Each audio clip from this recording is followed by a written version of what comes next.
Not only are we not doing a search, we're not even doing a full car stop, because if you were stopped on Route 16 for speeding, your car stop would take more than 1 minute and 20 seconds. We would run your motor vehicle record, we would look at your registration, we would check your inspection, we would look at the plate, your plate, see if the little sticker is the same that's supposed to be on there, and we would have some interaction with you. And we don't conduct stops in less than 3 minutes on general rules. So this is, not only is it not a search, it's not even a full, it's almost not even a full car stop, because we're only there for the specific, put the dipstick in, check and see if we have impaired drivers, and if we don't, they're gone.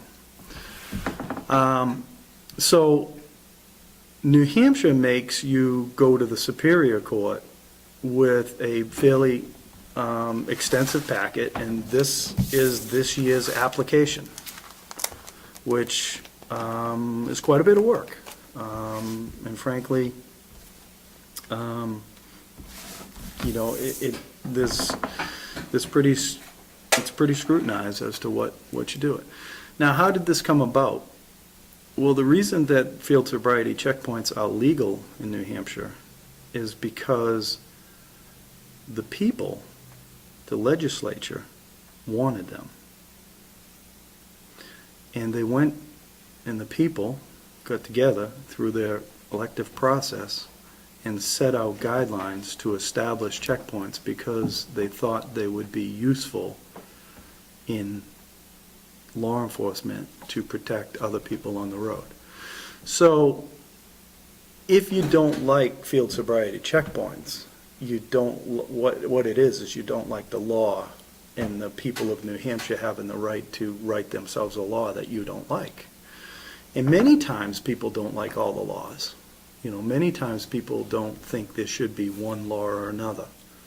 And being a citizen, you have a right to talk to a representative and say, I don't like this particular law, I want it changed.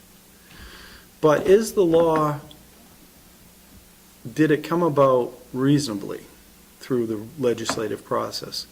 Is it constitutional? And is it useful? In this particular case, the law was scrutinized and came out through the legislative process. The law is constitutional, and the law is a useful tool. Now, in Wakefield, and I won't speak to other jurisdictions, we do a variety of efforts to reduce the serious accidents and DWI fatalities.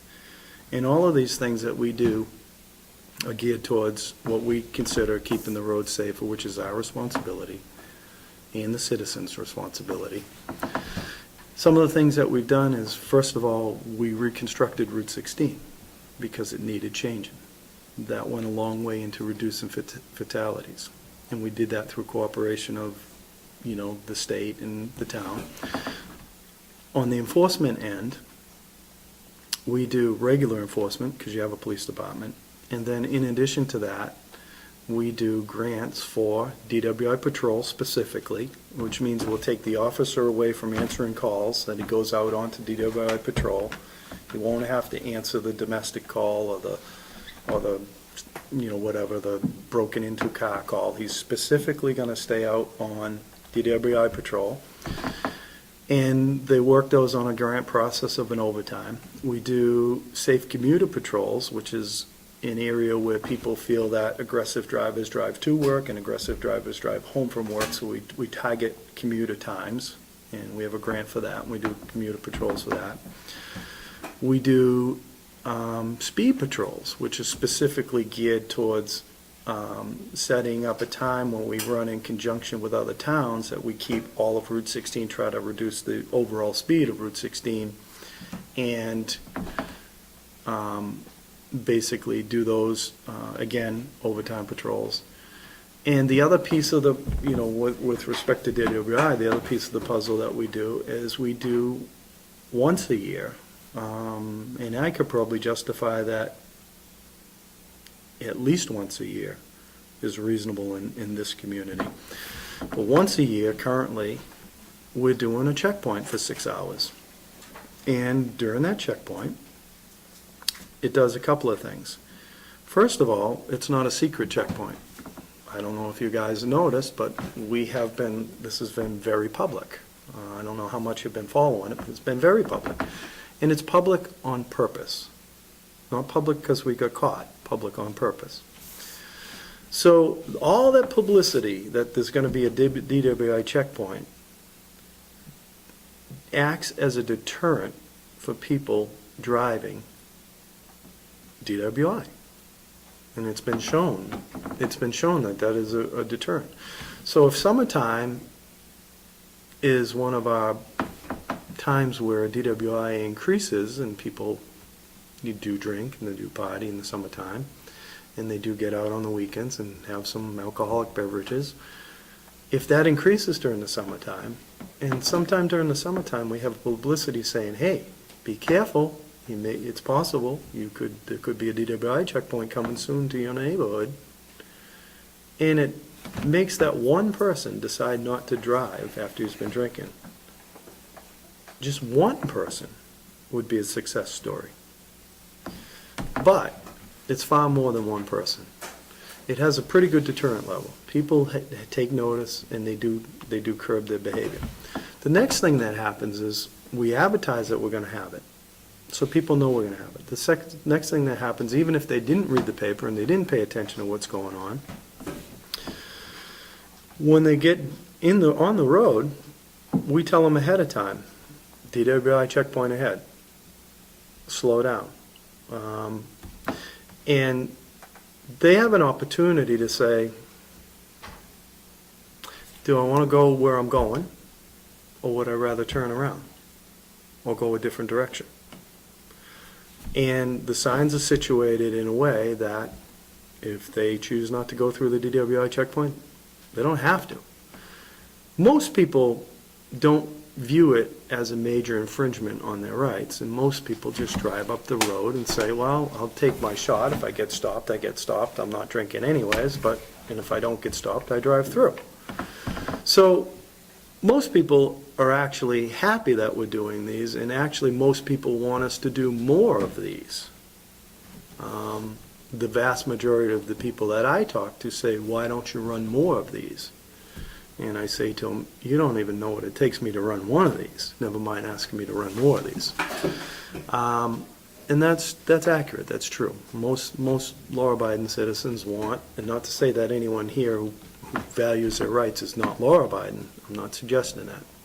But most law-abiding citizens care about their family members, care about who's on the road, and they want to see us do reasonable efforts to reduce that. And you have to understand that when you have a responsibility to be protective and to screen for potential crimes,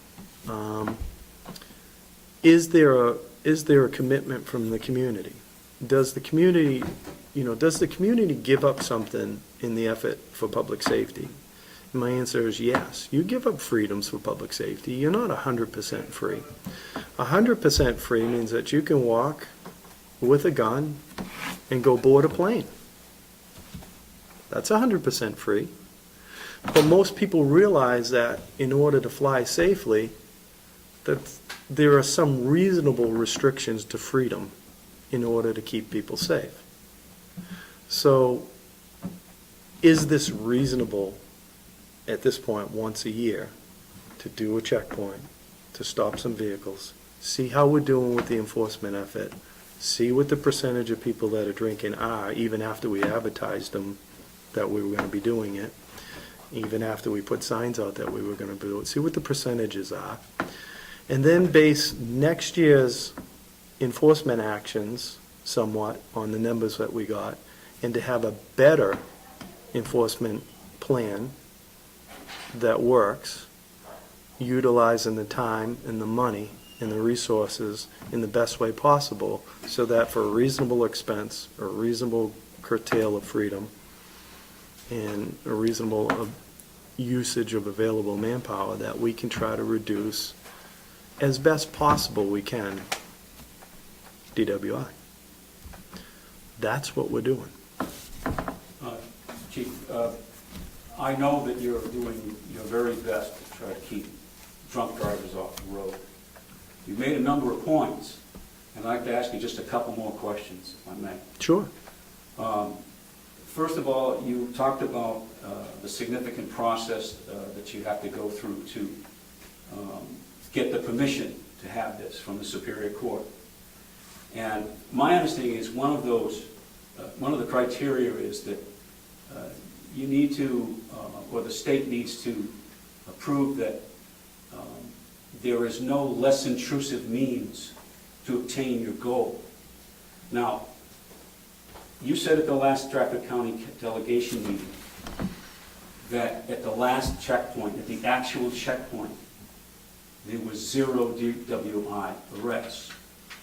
So my question is there any evidence that you can show that this style of policing is more effective than roving patrols? That's my first question. Well, the first question is, it's not whether it's more effective, it's whether a combination. For example, if you were a doctor responsible for patient care, and the patient came in with a cancer tumor, and you were the doctor and you said, I'm going to do a battery of things to you. We're going to cut out the tumor that we can get at, we're going to do chemotherapy, and we're going to improve your diet, and we're going to send you to physical therapy for aftercare. The patient probably is not going to say, Doctor, I only want you to do the one that's most effective. I don't want this battery approach and heal the whole problem. You just make up your mind. Either give me chemotherapy or cut the tumor out, but I don't want you to do both. Well, the patient can do that. It's not advisable, but the patient can do that. The same thing in law enforcement. It's not if this one's better than that one, or which one's better and only pick one. The fact of the matter is, it's my responsibility to keep people safe, and I'm picking both. Because Roman Patrol has its attributes, and it does a good job in certain circumstances, and the DWI checkpoint has its attributes, and it does a good job in other circumstances. And the two combined is the best approach. Not singling out one, but the two combined is the best approach. And that's what we're going to do. And the reason that it is put into law, when they put this into law, the legislature knew that we already did mobile patrols. It wasn't a question of we didn't do mobile patrols and there wasn't grants for those. It was a question of are DWI checkpoints good in addition to those? Now, if you had to choose one or the other, well, that would be sad, frankly, if you had to choose one or the other. The fact of the matter is both approaches work, both approaches are reasonable, and we're going to do both. So 6 hours a year, yeah, I'm going to do a field sobriety checkpoint, unless I decide that there's no value in it. Getting back to your question wasn't right in the first place. I did not say at the delegation that we got 0 DWIs for that checkpoint.